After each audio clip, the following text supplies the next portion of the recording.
اعوذ باللہ من الشیطان الرجیم بسم اللہ الرحمن الرحیم۔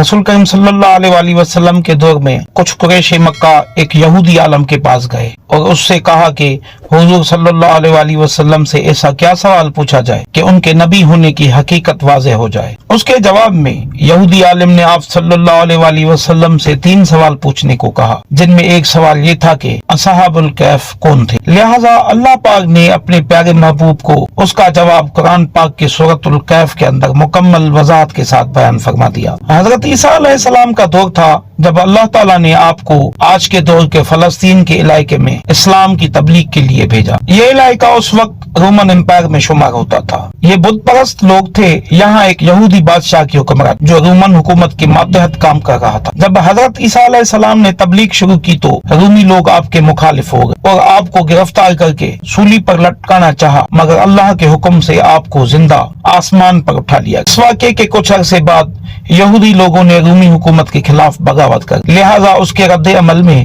ٹرٹس نامی رومی بادشاہ نے یروشلم اور فلسطین پر حملہ کر کے اسے بالکل تباہ کر دیا، حتیٰ کہ بیت المقدس کو بھی تباہ کر دیا۔ اسی دوران اس نے 1.5 لاکھ یہودیوں کو قتل کر دیا۔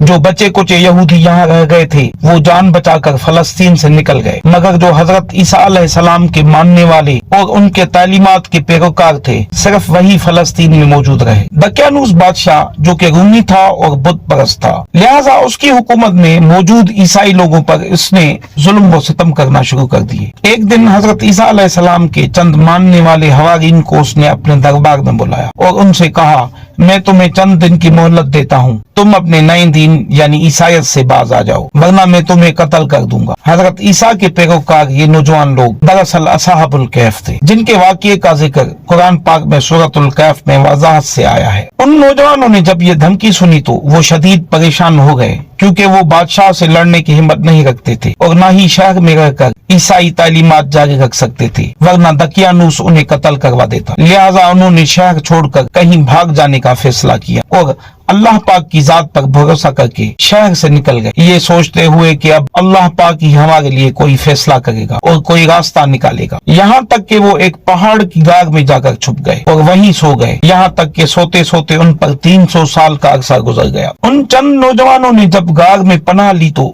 دعا کی کہ اے ہمارے پروردگار، ہمیں اپنے پاس سے رحمت عطا فرما اور ہمارے کام میں ہمارے لیے راہیابی کو آسان کر دے۔ پس ہم نے ان کے کانوں پر گنتی کے کئی سال تک اسی غار میں پردہ ڈال دیا۔ دقیانوس نے جب ان لوگوں کو تلاش کروایا تو اسے معلوم ہوا کہ یہ لوگ اس غار میں موجود ہیں۔ اسے بہت غصہ آیا اور حکم دیا کہ غار کو ایک مضبوط دیوار سے بند کر دیا جائے تاکہ یہ لوگ اندر ہی مر جائیں۔ بادشاہ نے جس شخص کے ذمے یہ کام لگایا وہ بہت ہی نیک اور ایماندار تھا۔ اس نے اصحاب الکہف کے نام اور ان کے تعداد اور پورا واقعہ ایک تختی پر لکھوا کر لوہ کے صندوق میں رکھ کر دیواروں کے بنیاد میں رکھ دیا اور ایک تختی شاہی خزانے میں بھی رکھوا دی۔ 300 سال کے دوران دقیانوس بادشاہ تو مر گیا اور کئی بادشاہ اور حکومتیں آئیں اور چلی گئیں، یہاں تک کہ 300 عیسوی میں رومن امپائر نے بھی عیسائیت اختیار کر لی۔ 440 عیسوی میں بیڈروس نامی عیسائی بادشاہ کی حکومت آئی جو ایک نیک دل اور انصاف پسند بادشاہ تھا۔ اس نے 68 سال تک حکومت کی۔ اس کے دور میں مذہبی فرقہ پسندی جب عروج پر پہنچ گئی اور لوگوں میں